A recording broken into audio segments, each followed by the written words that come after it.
Alright guys, tonight I'm hooking up my LED roll bar lights. Finally going to try to get this done. Next will be the oil pressure gauge. I'm a little behind here. So anyway, I'm just going to show you a few steps here. I'm wiring it off the tail lights, but my tail lights are LED. So the original tail lights had two 194 bulbs that drew 0.25 amps each, which would be, I don't know, half an amp. So it was 1 amp draw to the two of them. This looks like 14 gauge wire coming up there, so it should be enough to handle both of my lights. I'm running the negatives, I think 14. This is 16 gauge wire, which should be good enough. I'll show you how I do all this now. Right now I'm getting ready to fish my wires up through my roll bar. I'll hook them up here.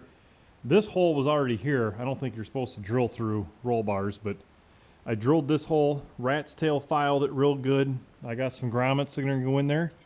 And I took these two wires, put them through here. I'm running the ground just because I don't think I'm going to get a very good ground with the roll bar with it being painted. So to make sure I got a good ground, which is important, especially with LED lights, I hooked this piece of wire, I bent it over, and I'm just going to fish this up through my roll bar. I'm going to bring it up. I'm going to bring the wires out here, butt end connector them, and then run two more wires over to here. So let me get all this ran, and then I'll try to give you guys a pretty good breakdown of exactly everything I did here. I'm putting them on a separate switch. I'll show you how I did that. I think it's going to work out pretty good. So here we go. All right, guys, just got done fishing. Not the fishing you're thinking, fishing these stupid wires. And I tell you what, it was a pain in the butt. But I ran them up there with that wire, shine a flashlight in there, use this to get in and pull it. Use some needle nose to pull the wire out. The other wire, just some like baling wire, and then I wrapped it around these, and then as I got that other wire out, I pulled these out.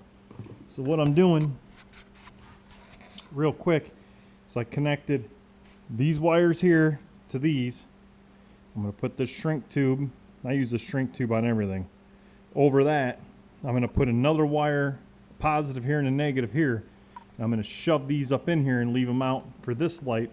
And then that way all these wires will be exposed in here. I use shrink tube on everything. Helps seal it, keep it waterproof. As you can see when I put them on, I just like it. Keeps it from, it's better than tape, it never comes off. And then when I shrink tube this, if a wire would ever come loose, I don't have to worry about it arcing, causing a fire. So that's why I use it, just always have, like it. So that's the next step on this. And then when I get these wires on, I get these hooked up. I'll show you how I did my switch, and hopefully they work. Alright guys, I put rubber grommets in there after I fished my wires through. I hooked up connectors using shrink tube to my normal connectors that were on my light that I'm going to use for my cab. I hooked the ground to here, and then the one to the light to here. Now this bracket has nylon lock nuts I used for these U-bolts. They're square U-bolts that I used for this. So the ground's going to go here, and then my light's going to run off. It was just the easiest place. I never did show how I did these brackets. I took some J-channel, I cut it to length, and as you can see, I just drilled my holes where accessible, and then I can pivot this light how I want. Now, I could have put the lights on top the roll bar or different angles.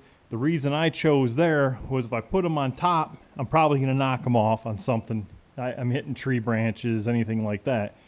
I was going to put them down here lower, but then I'd get too much glare here.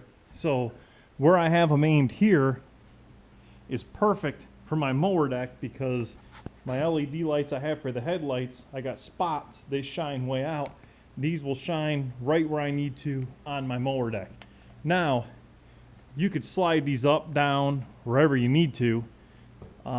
Like I said, the only reason I chose that is I adjusted them how I wanted to, shine them on when I have my 72-inch mower deck, which if you have a 60-inch, you could adjust them likewise.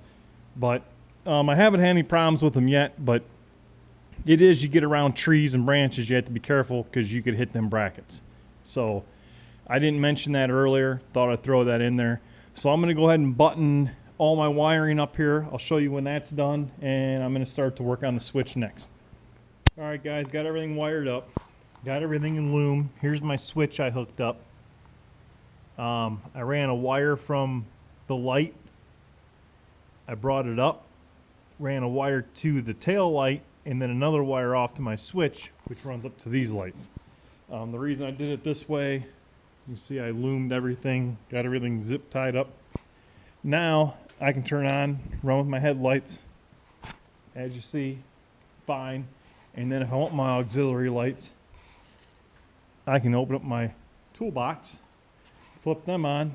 Now I got everything. Now is it going to overload the tractor? Well, it shouldn't. Not that I think, but I'm going to use it, and I'll post on here if I have any problems. So I didn't put comments on the other video if anyone watched. I put all this stuff on for my LED headlights because they would get too hot. I've mowed with this thing 100-degree days now, and they've gotten pretty hot, and they still work. So it works. I'm going to go back, throw the 72-inch mower deck on here, and show you what it looks like. All right, guys, it's pitch black. It's dark. I'm going to show you the look with the lights on. That garage is 550 foot away from what you're seeing.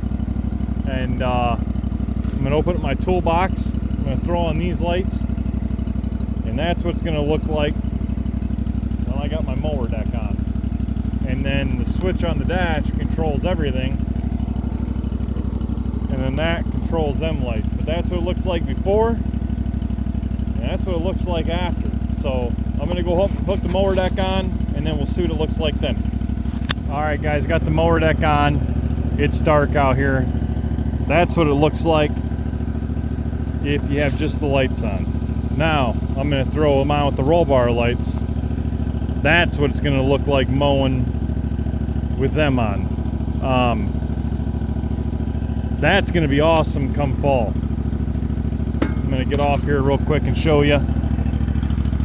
And that's just at an idle with the tractor. It's not changing anything. That's what it looks like with just the headlights on. It does pretty good. But come fall when I'm mowing or bush hogging, I mean, now that makes a difference there. That really lights up your rows, what you're doing. I mean, if you get a good look at that. I think I got them aimed pretty well. Like I said, I didn't want them up too high. I wanted them to where when I'm sitting on the tractor, I'm aimed right here where I'm mowing at, where my rows are, and the camera's aimed right where my face would be, what I'm looking at. Now the camera doesn't really justify how bright these really are. They're way brighter than what it justifies. So now I'm going to focus on the amp gauge here. I got a flashlight for that. That's what the tractor revved up at 2,600 RPMs. It's charging at 14. It's right at 14. Now when I throw these lights on, well, they went up a little bit. Man, it really eats. It sows some power. So I don't know if that's going to be an issue or not. Like I said, I'll let you know. It's a 20 amp stator, so hopefully it can handle it. When I had them on the cab, I had them ran directly off the battery. This is directly off the tractor. So there it is. That's what it looks like, and it's impressive. It's going to make fall a breeze mowing at night or bush hogging when it gets dark early. So hope this helps someone. Hope you enjoyed it. Thanks.